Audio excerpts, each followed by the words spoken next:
നമസ്കാരം, ഇൻവാക്സിൻ്റെ മറ്റൊരു വീഡിയോയിലേക്ക് സ്വാഗതം. ഞാൻ മുന്നത്തെ വീഡിയോയിൽ MSME ആക്റ്റും 43BH കുറിച്ചും വളരെ ലളിതമായി പറഞ്ഞിട്ടുണ്ടായിരുന്നു. ഇന്നത്തെ ഈ വീഡിയോ ഞാൻ പറയാൻ ഉദ്ദേശിക്കുന്നത് എങ്ങനെയാണ് നിങ്ങളെ ബാധിക്കുക, കുറച്ച് എക്സാമ്പിളിൽ കൂടെയാണ് ഞാൻ നിങ്ങളെ ഇന്ന് പറയാൻ ശ്രമിക്കുന്നത്. നമുക്ക് സ്ക്രീനിലേക്ക് പോവാം. ഞാൻ സ്ക്രീൻ ഇവിടെ ഷെയർ ചെയ്യുന്നുണ്ട്. ഇതിനകത്ത് രണ്ട് ടൈപ്പാണ് MSME ആക്റ്റിൽ പറയുന്നത്. ഒന്ന് വിത്ത് എഗ്രിമെൻറ്റ്, പിന്നെ ഒന്ന് വിത്തൗട്ട് എഗ്രിമെൻറ്റ്. വിത്തൗട്ട് എഗ്രിമെൻ്റ് എന്ന് പറഞ്ഞാൽ ആക്റ്റ് പറയുന്നത് പരമാവധി 15 ദിവസത്തിനുള്ളിൽ നിങ്ങൾ പേയ്മെൻറ്റ് കൊടുക്കുക എന്നുള്ളതാണ്. വിത്ത് എഗ്രിമെൻറ്റ് എന്ന് പറഞ്ഞാൽ പരമാവധി 45 ദിവസം. ഇത് ശ്രദ്ധിക്കുക, ഈ ഡേയ്സിന് വലിയൊരു ഇമ്പോർട്ടൻസ് ഉണ്ട്. 15ഉം 45ഉം. വിത്ത് എഗ്രിമെൻറ്റ് 45ഉം, വിത്തൗട്ട് എഗ്രിമെൻറ്റ് 15ഉം. ഞാനിപ്പോൾ ആദ്യം പറയാൻ വന്നത്, ഇപ്പം നിങ്ങളൊരു വ്യാപാരി തമ്മിൽ എഗ്രിമെൻറ്റ് ഇല്ല എങ്കിൽ വിത്തൗട്ട് എഗ്രിമെൻ്റ് ആണ്, അത് എങ്ങനെയാണ് ട്രീറ്റ് ചെയ്യാന്നുള്ളത്. അപ്പോൾ ആദ്യത്തെ ഒരു എക്സാമ്പിൾ, ഇപ്പോൾ 1/3/2024 നിങ്ങളൊരു സാധനം വ്യാപാരിയുടെ കയ്യിൽ നിന്ന് മേടിക്കുന്നു. അദ്ദേഹം ആ സാധനം അന്ന് തന്നെ ഡെലിവറി ചെയ്യുന്നു എന്ന് വയ്ക്കുക. കാരണം ഇതിനകത്ത് ഡെലിവറിക്കും വലിയൊരു ഇമ്പോർട്ടൻറ്റ് ഡേറ്റ് ഉണ്ട്. നമ്മൾ ഈ പറയുന്ന ക്രെഡിറ്റ് ഡേയ്സ് കാൽക്കുലേറ്റ് ചെയ്യുന്നത് സാധനം എന്ന് ഡെലിവറി ചെയ്തോ അന്ന് തുടങ്ങിയാണ്. ഉദാഹരണത്തിന് 1-ാം തീയതി ബില്ല് ചെയ്തു എന്ന് കരുതിയിട്ട് അതാവണമെന്നില്ല. 1-ാം തീയതി ബില്ല് ചെയ്ത സാധനം 15-ാം തീയതിയാണ് ഡെലിവറി ചെയ്യുന്നതെങ്കിൽ 15-ാം തീയതി മുതലായിരിക്കും നിങ്ങളുടെ ക്രെഡിറ്റ് ഡേയ്സ് സ്റ്റാർട്ട് ചെയ്യുക എന്നുള്ളതാണ്. അതുകൂടാതെ വിത്തൗട്ട് എഗ്രിമെൻറ്റിനകത്ത് അപ്പോയിൻമെൻറ്റ് ഡേറ്റ് എന്ന് പറഞ്ഞിട്ടൊരു ക്ലോസ് കൂടെ ഉണ്ട്. അപ്പോയിൻമെൻറ്റ് ഡേറ്റ് എന്ന് പറഞ്ഞാൽ ഇപ്പോൾ 15 ദിവസമാണെങ്കിൽ 15-ാമത്തെ ദിവസം കൊടുത്താൽ പോലും അത് ക്ലെയിം നമുക്ക് കിട്ടുകയില്ല. ഞാൻ എക്സാമ്പിൾ കൂടെ പറയാം. ഓക്കെ, ഇവിടുത്തെ ആദ്യത്തെ കേസിൽ 1/3 ഞാൻ സാധനം മേടിച്ചു, 1/3 തന്നെ അവർ ഡെലിവറി ചെയ്തു. നമ്മൾ തമ്മിൽ എഗ്രിമെൻറ്റ് ഇല്ലാത്ത കാരണം 16/3 ഇത് ഡ്യൂ ആകും ഈ ബില്ല്. ഓക്കെ, പേയ്മെൻറ്റ് നമ്മൾ കൊടുത്തത് 25/3/2024. ശ്രദ്ധിക്കുക, 16/3/2024 ഡ്യൂ ആകുന്ന ബില്ല് ഞാൻ പേ ചെയ്ത് 25/3/2024.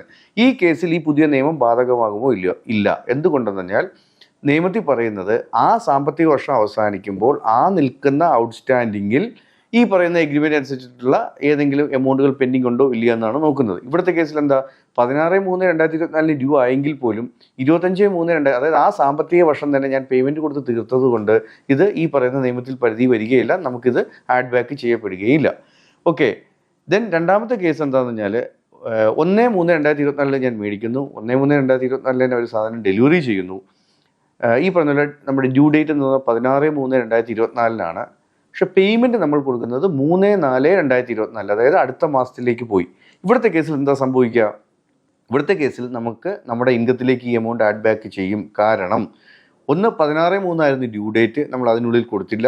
അതുപോലെ ആ സാമ്പത്തിക വർഷം തീരുന്നതിന് മുന്നേയും കൊടുത്തില്ല. ആ പേയ്മെൻറ്റ് പോയിരിക്കുന്നത് 3/4, അതായത് തൊട്ടടുത്ത സാമ്പത്തിക വർഷത്തിലേക്കാണ് പോയത്. ഈ സമയത്ത് ഈ സിറ്റുവേഷൻ എന്താ സംഭവിച്ചാൽ ഈ പർട്ടിക്കുലർ എമൗണ്ട് ആ വർഷത്തെ നമ്മുടെ ഇൻകത്തിലേക്ക് ആഡ് ബാക്ക് ചെയ്യുകയും തൊട്ടടുത്ത സാമ്പത്തിക വർഷത്തിൽ നിങ്ങളുടെ ലാഭം കണക്കാക്കുന്നതിൽ നിന്ന് കുറയ്ക്കുകയും ചെയ്യപ്പെടുന്നു. ഓക്കെ, മൂന്നാമത്തെ ഒരു സിനാരിയോ എന്ന് പറയുന്നത് ഞാൻ നേരത്തെ പറഞ്ഞല്ലോ, ഇപ്പോൾ 1/3/2024 സാധനം അവർ ബില്ല് ചെയ്തെങ്കിൽ പോലും അവർ ഡെലിവറി ചെയ്യുന്നത് 18/3/2024 വയ്ക്കുക. Okay, as per without agreement ആയതാണ് ഇതിൻ്റെ ഡ്യൂ ഡേറ്റ് വരിക 2/4/2024 നമ്മൾ പേയ്മെൻറ്റ് കൊടുത്താൽ മതി. നമ്മൾ ഈ പേയ്മെൻറ്റ് കൊടുക്കുന്നത് 1/4/2024. ഇവിടുത്തെ കേസിൽ നമ്മുടെ ഡ്യൂ ഡേറ്റ് വരുന്നതും അടുത്ത ഫിനാൻഷ്യൽ ഇയർ ആണ്, അതിൻ്റെ പേയ്മെൻറ്റ് കൊടുക്കേണ്ടതും അടുത്ത ഫിനാൻഷ്യൽ ഇയർ ആണ്. ഇവിടെ 2/4/2024 കൊടുക്കേണ്ട ഡ്യൂ ഡേ പേയ്മെൻറ്റ് ഞാൻ 1/4 തന്നെ കൊടുത്തു. അതുകൊണ്ടും നമുക്ക് ഈ 23/24 തന്നെ അത് കുറയ്ക്കാം. കാരണം 43BH അതിൽ കൃത്യമായ ആ നിയമത്തിൽ പറയുന്നതനുസരിച്ച് നമ്മുടെ ഓഡിറ്റിന് മുന്നേ ആ പേയ്മെൻറ്റ് കൊടുക്കുക എന്നുള്ളതാണ് 43B പറയുന്നത്. കാരണം പേയബിൾ എമൗണ്ട്സ്. പക്ഷേ ഇവിടുത്തെ കേസിൽ കൂടെ ആഡ് ചെയ്തപ്പോഴത്തേക്കും MSME ഡേറ്റിൻ്റെ അത് അവർ അപ്ലൈ ചെയ്തു എന്നുള്ളതാണ്. അപ്പോൾ അങ്ങനെ വരുമ്പോൾ മെയ് 15 വരെ നമുക്ക് ഇപ്പോൾ 31/3/2024 മേടിച്ചൊരു സാധനത്തിൻ്റെ പേയ്മെൻറ്റ് 15/5/2024 വരെ നമുക്ക് സമയമുണ്ട്. എഗ്രിമെൻറ്റ് ഡേയ്സ് ഉണ്ടെങ്കിൽ 45 ദിവസം എന്ന് പറഞ്ഞ ക്രൈറ്റീരിയ എടുത്തു കഴിഞ്ഞാൽ. അല്ലാത്ത പക്ഷം ഏപ്രിൽ 15 നമ്മൾ ആ പേയ്മെൻറ്റ് കൊടുക്കുക എന്നുള്ളതാണ്. അതുകൊണ്ടാണ് ഞാൻ പറഞ്ഞത് ഇവിടുത്തെ കേസ് നിങ്ങൾ ശ്രദ്ധിക്കുക. 18/3 അവർ സാധനം ഡെലിവറി ചെയ്തു, 2/4/2024 ഡെലിവറി ഡേറ്റ്. ബട്ട് നമ്മൾ 1/4 പേയ്മെൻറ്റ് കൊടുത്തതോടുകൂടി നമ്മൾ ഈ പറയുന്ന ക്ലോസ് നമുക്ക് ബാധകമല്ല. ഇനി ലാസ്റ്റ് ഒരു കേസ് എന്താ പറഞ്ഞാൽ 1/3/2024 ഒരു സാധനം ബില്ല് ചെയ്തു, 18/3/2024 അവർ നമുക്ക് സാധനം ഡെലിവറി ചെയ്തു. ഡ്യൂ ഡേറ്റ് വരുന്നത് 2/4/2024 നമ്മൾ 2/4/2024 തന്നെ ഈ പേയ്മെൻറ്റ് കൊടുത്തു. ഇവിടുത്തെ കേസിൽ എന്താ സംഭവിക്കുക? ഞാൻ നേരത്തെ പറഞ്ഞു, വിത്തൗട്ട് എഗ്രിമെൻ്റ് ആണെങ്കിൽ അപ്പോയിൻമെൻറ്റ് ഡേറ്റിനും ഒരു ദിവസം മുന്നേ നമ്മൾ ആ പേയ്മെൻറ്റ് കൊടുത്തിട്ടുണ്ടായിരിക്കണം. അപ്പോയിൻമെൻറ്റ് ഡേറ്റ് എന്ന് പറയുന്നത് ഡ്യൂ ഡേറ്റ് ആണ്, അത് 2/4. പക്ഷേ നമ്മൾ പേയ്മെൻറ്റ് കൊടുത്തത് 2/4. MSME ആക്ട് പറയുന്ന അനുസരിച്ച് വിത്തൗട്ട് എഗ്രിമെൻ്റ് ആണെങ്കിൽ അപ്പോയിൻമെൻറ്റ് ഡേറ്റിനും മുന്നേ പേയ്മെൻറ്റ് കൊടുത്താൽ മാത്രമേ നമുക്കത് ക്ലെയിം ചെയ്യാൻ പാടുള്ളൂ. അതുകൊണ്ട് ഇതും ഈ പറയുന്നത് 2023-24 സാമ്പത്തിക വർഷത്തിൽ നമുക്ക് ക്ലെയിം എടുക്കാൻ സാധിക്കുകയില്ല. ഇതാണ് ഒരു എഗ്രിമെൻ്റ് ഇല്ലാത്തതിൻ്റെ എക്സാമ്പിൾ. നമുക്ക് അടുത്ത സ്ക്രീനിലേക്ക് പോയി കഴിഞ്ഞാൽ ഒരു എഗ്രിമെൻ്റ് ഉണ്ടെങ്കിൽ എന്തൊക്കെയാണ് കണ്ടീഷൻസ് എന്നുള്ളതാണ്. ഓക്കെ, ഇവിടുത്തെ കേസിൽ ആദ്യത്തെ ഒരു കേസ് 1/3/2024 ബില്ല് ചെയ്യുന്നു. ഡേറ്റ് ഓഫ് ഡെലിവറി എന്ന് പറയുന്നത് 16/3/2024. എഗ്രിമെൻറ്റ് ഡേയ്സ് അനുസരിച്ചിട്ട് ഈ പറയുന്നത് പോലെ നമുക്ക് 15 ദിവസത്തെ ക്രെഡിറ്റ് ഉണ്ട്. ഡ്യൂ ഡേറ്റ് അതനുസരിച്ച് നമ്മൾ കണക്കാക്കി കഴിഞ്ഞാൽ എഗ്രിമെൻറ്റ് അനുസരിച്ചിട്ടുള്ള 15ാമത്തെ ദിവസം നമ്മൾ പേയ്മെൻറ്റ് കൊടുത്താലും മതി. നമ്മൾ ഈ പേയ്മെൻറ്റ് കൊടുക്കുന്നത് ഈ പറയുന്ന പോലെ 25/3/2024 അതായത് 16/3/2024 ഡ്യൂ ഡേറ്റ് വരുന്ന എമൗണ്ട് നമ്മൾ പേ ചെയ്ത് 25/3 പക്ഷെ അത് ക്ലെയിം എടുക്കാം, കാരണം ഞാൻ നേരത്തെ പറഞ്ഞാൽ ആ സാമ്പത്തിക വർഷത്തിനുള്ളിലായതുകൊണ്ട്. അടുത്ത കേസിൽ 1/3/2024 നമ്മൾ ബില്ല് ചെയ്യുന്നു. 1/3/2024 തന്നെ സാധനം ഡെലിവറി വരുന്നു. 15 ദിവസം എഗ്രിമെൻറ്റ് ഡേയ്സ് അനുസരിച്ച് നമുക്ക് ക്രെഡിറ്റ് ഉണ്ട്. 16/3 അത് ഡ്യൂ ഡേറ്റ് ആവുന്നു. നമ്മൾ 16/3 തന്നെ ഈ പേയ്മെൻറ്റ് ഡ്യൂ ഡേറ്റ് ആയതനുസരിച്ച് നമ്മൾ 3/4/2024 കൊടുക്കുന്നു. എന്നതുപോലെ അത് അടുത്ത സാമ്പത്തിക വർഷത്തിലേക്ക് പോയി. അതുപോലെ ഡ്യൂ ഡേയ്സും എക്സീഡ് ചെയ്തു. ഇത് നമുക്ക് ആ വർഷം ക്ലെയിം ചെയ്യാൻ സാധിക്കുകയില്ല. അടുത്തൊരു സിറ്റുവേഷൻ 1/3/2024 നമ്മൾ സാധനം മേടിക്കുന്നു.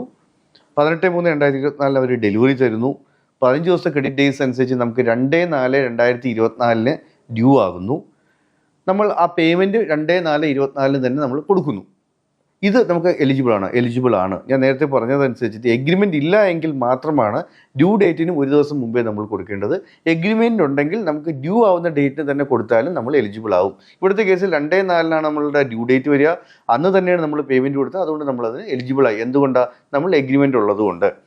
ഓക്കെ, ഏറ്റവും ലാസ്റ്റിലത്തെ ഒരു കേസ് എന്ന് പറഞ്ഞാൽ ഇപ്പോൾ 1/3/2024 നമ്മൾ സാധനം മേടിക്കുന്നു. അവർ 20/3/2024 ആ സാധനം ഡെലിവറി ചെയ്യുന്നു. 15 ദിവസത്തെ ക്രെഡിറ്റ് ഡേയ്സ് നമ്മൾ എഗ്രിമെൻറ്റിലുണ്ട്. അതനുസരിച്ച് 4/4 നമുക്ക് ആ പറയുന്ന ഡ്യൂ ഡേറ്റ് ആവുന്നു. നമ്മൾ 4/4 കഴിഞ്ഞിട്ട് ആ പേയ്മെൻറ്റ് കൊടുത്തു കഴിഞ്ഞാൽ നമ്മളെ സംബന്ധിച്ചിടത്തോളം അത് എലിജിബിൾ അല്ല, കാരണം അടുത്ത സാമ്പത്തിക വർഷത്തിലേക്ക് അത് പോയി. അപ്പോൾ ഇവിടുത്തെ കേസിൽ നിങ്ങൾ ശ്രദ്ധിക്കേണ്ട കേസ് ആദ്യം ഇപ്പോൾ MSME എന്ന് പറഞ്ഞ് കേട്ട ഉടനെ തന്നെ നിങ്ങൾ ആശങ്കപ്പെടാതെ, MSME ഞാൻ കഴിഞ്ഞ വീഡിയോ പറഞ്ഞ പോലെ അദ്ദേഹം മാനുഫാക്ചറർ ആണോ, സർവീസ് പ്രൊവൈഡർ ആണോ, ട്രേഡർ ആണോ എന്നുള്ളത് നിങ്ങൾ ആദ്യം ക്ലാസിഫൈ ചെയ്യുക. അതിൽ തന്നെ അദ്ദേഹം മൈക്രോ ആണോ സ്മോൾ ആണോ എന്ന് ക്ലാസിഫൈ ചെയ്യുക. കാരണം മീഡിയം മുതലുള്ള MSMEക്കാർക്ക് ഇത് ബാധകമല്ല. ഓക്കെ, എഗെയിൻ ഇവർ തമ്മിൽ ഒരു എഗ്രിമെൻറ്റ് ഉണ്ടാക്കുക എന്നുള്ളതാണ്. കാരണം എഗ്രിമെൻ്റ് ഉണ്ടാക്കുക എന്ന് പറയുന്നത് ഒരു മുദ്രപത്രത്തിൽ തന്നെ ഉണ്ടാക്കണമെന്നില്ല. അവർ ഇഷ്യൂ ചെയ്യുന്ന ബില്ലിൽ ആ ക്രെഡിറ്റ് ഡേയ്സ് സ്പെസിഫൈ ചെയ്താലും മതി. ഇപ്പോൾ നിങ്ങൾ തമ്മിൽ മ്യൂച്വലി ഒരു 60 ദിവസം അല്ലെങ്കിൽ 90 ദിവസം ക്രെഡിറ്റ് ഡേയ്സ് ഉണ്ടാക്കിയാലും ഇത് കാര്യമില്ല. കാരണം MSME ആക്ട് അനുസരിച്ചിട്ട് പരമാവധി നമുക്ക് എടുക്കാവുന്ന ക്രെഡിറ്റ് ഡേയ്സ് എന്ന് പറയുന്നത് 45 ഡേയ്സ് ആണ്. അപ്പോൾ ഈ പറയുന്ന ഒരു എഗ്രിമെൻറ്റും ഉണ്ടാക്കുക. അവരെ ക്ലാസിഫൈ ചെയ്യുക. ഇയാൾ മാനുഫാക്ചർ ആണോ, സർവീസ് പ്രൊവൈഡർ ആണോ, അതോ ട്രേഡർ ആണോ എന്നുള്ളത്. ഞാൻ പറഞ്ഞല്ലോ നേരത്തെ ആ എമൗണ്ട് അനുസരിച്ചിട്ട് ട്രേഡർ ഇതിനകത്ത് ബാധകമല്ല എന്നുള്ളതാണ് ഞാൻ വിശ്വസിക്കുന്നത്. ഓക്കെ, അതൊരു ക്ലാരിഫിക്കേഷൻ വരേണ്ടതുണ്ട്. എനിവേ, ഈ ചില എക്സാമ്പിൾ കൂടെ നിങ്ങൾക്ക് കാര്യങ്ങൾ മനസ്സിലായിട്ടുണ്ടാവും ഞാൻ വിശ്വസിക്കുന്നു.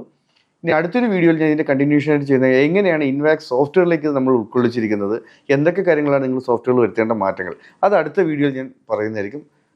അടുത്ത വീഡിയോ തീർച്ചയായും കാണുക. Till then bye.